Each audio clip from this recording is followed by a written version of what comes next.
Bunu 7 cümle sözünü çokum insanızda çıng tutun qayt anlap etmеңlar sizlarga çokum faydası tegidi. Birinchisi bir ömür 40 kunda so'qindi bo'lsangizmi, ters kunda qolsangizmi, lekin hargiz bir ömür odatlikcha o'tib ketmang. Har qanday bir odamning hayotida bir mezgillik jafoliq mezgili bo'ladi. Hammasiki ters kunda qolgan. Lekin bu o'tib ketadi. Bu jafoliq kunlar bizlar qilib qolganlar emas, o'tib ketgan. Lekin bir ömür undaq bo'lib ketmaydi. Shuning uchun yishib qilsangizmi, yana qo'yib yugurishingiz kerak. Zarlansangizmi, qaqsangizmi, yana yashashingiz kerak, tirishingiz kerak. Hayotingizning cho'qim bir parlaq bir kunlari bo'lishi kerak. Ikkinchisi, mangdigan yo'lingizning qolmaganligidan ma'yuslanib ketmang. Shu mangdigan yo'l qolmaganda ondan yangi yo'llar ochiladi. Anandan keyin yangi yo'lni topa olamiz. Bo'lmasa shu ko'ni yo'lda mengayverdigan gap. Yoshligingizda oz to'l agir to'qayliqlar bo'lmasa, qeyriganda qandoq so'zlab turgan bir hikoyangiz bo'ladi. Suvmi oxirgi nuqta bağa vaqtida qarsangiz, güzel bir manzara va bir yakilsiz. Odammo shu oxirgi nuqtaga borganda bir qitim qayta tug'iladi, qayta aqlni topadi deydi. Uchinchisi, yolg'izlikni qabul qila oladigan bo'ling. Hamma ishlarda haq bilan billa u demang, yolg'izlikdan qo'rqmang. Yolg'iz kelgan, yolg'iz ketimiz. Sa'gaklikni saqlang. Esqatmaydigan, elqisizlik foydasi olmaydigan bir vaqt israf qildigan, zehn israf qildigan, pul israf qildigan ishlardan asta-asta jiroq turing. Erişemaydigan narsalarga o'zingizni zo'rlamang. Ko'zingiz sig'magan narsalarni ko'nglingizga olmang. Barliq zehningizni, vaqtingizni o'zingizni kuchlantirish, pul tepish, sog'lom bo'lish, mushni bo'lib sarf qiling. Bir mezgil mushundaq bo'lgandan keyin ondan asta-asta buning unumini ko'rgil bo'ladi. U atrofdan bo'lsin, atrofda unum ko'rgil hech yo'q. To'rtinchisi, boshqalarni o'zgartirmasangiz, o'zingizni o'zgarting. Boshqalarni boshqarmasangiz, o'zingizni boshqaring. O'zini o'zgartirganlarning hammasi tarixdan buyon bir sumu odatga odam emas. Boshqalarni o'zgartirmaydiganlarning hammasi bir sumu saq odam emas.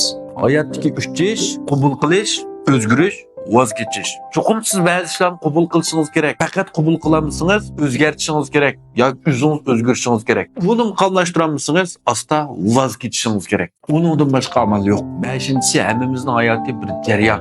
Mangu echilib turadigan gulmi yo'q.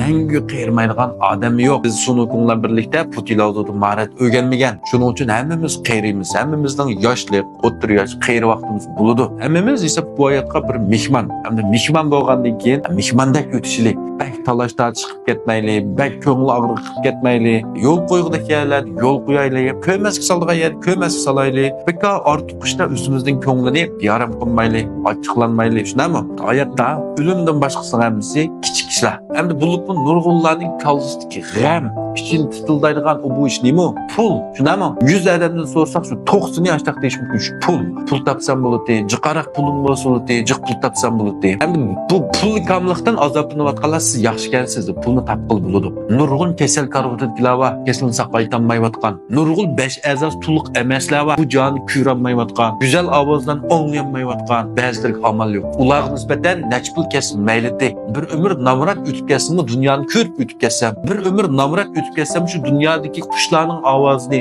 muzikaning ovozini anglab o'tib ketsam deyish mumkin. Shular qaraganda bizda ko'p yaxshi.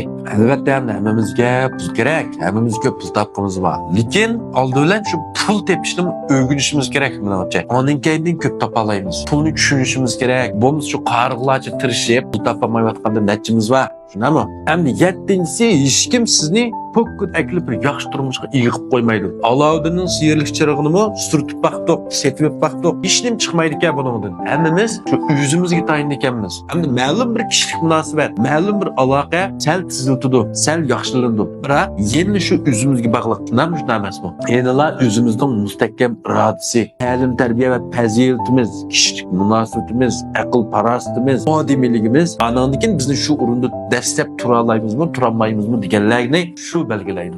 Shuning uchun ba'zi odimiyligi yaxshi bo'lmagan bir qism hozir biz to'g'ri ko'rayotgan kishilarni shularga bak havas qilib ketmanglar. Az kundan keyin hey deb qolamiz. Ma'qulamiz do'stlar, men bu to'g'ri chiqib koyib ketdim. Azmunda yoqtirgan do'stlar birdan yurak urishni unutib qolmanglar. Rahmat.